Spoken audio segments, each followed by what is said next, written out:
నెల్లూరులో మాజీ సీఎం జగన్మోహన్ రెడ్డి వ్యాఖ్యలపైన సర్వేపల్లి ఎమ్మెల్యే సోమిరెడ్డి చంద్రమోహన్ రెడ్డి ఫైర్ అయ్యారు. ఇక పిన్నెల్లి రామకృష్ణ పరామర్శ కోసం నెల్లూరుకి వచ్చిన మాజీ సీఎం జగన్మోహన్ రెడ్డి హితబోధలు చేయటం హాస్యాస్పదమని అన్నారు.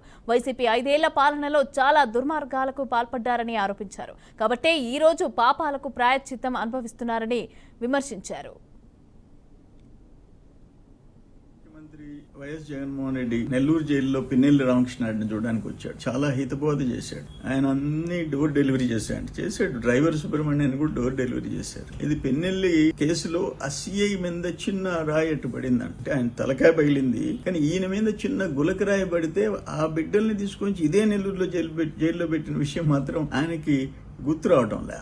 ఆఖరాన ఈయన భుజానికి బటన గింజంతా కూడా ఆ బ్లడ్ రక్తపు చుక్క ఒక చుక్క వచ్చింది. దానికి 5 ఏళ్లు కోటికత్తి సీనుని జైల్లో పెట్టావు. మీ కనికరం రాలే అంటే ఆయన్ని అందరినీ కులం మతం పార్టీలు ఏమీ చూడలేదంట.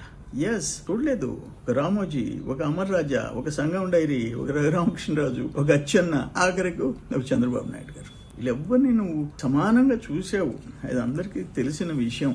ఈవీఎం పగలగొడితే తప్పేంది అననే ఒక ముఖ్యమంత్రిగా చేసిన వ్యక్తి సరే ఏం మాట్లాడుతున్నారు మీరు? ప్రజాస్వామ్యం, ఒక చట్టం, ఒక ఎలక్షన్ కమిషన్, వాటి మీద నీకు గౌరవం ఉందా అని అడుగుతుండా. అనంట ఇవన్నీ చేసి చంద్రబాబు నాయుడు రేపు అనుభవిస్తా అంట. చంద్రబాబు నాయుడు అనుభవించడు.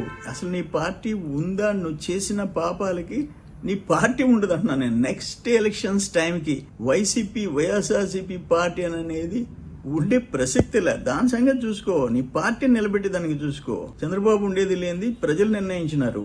చంద్రబాబు నేనంతా మంచి చేశానన్నావు. నువ్వు మంచి చేస్తే 11 సీట్లు, నీకు 11 సీట్లు. నువ్వు మంచి చేసావా?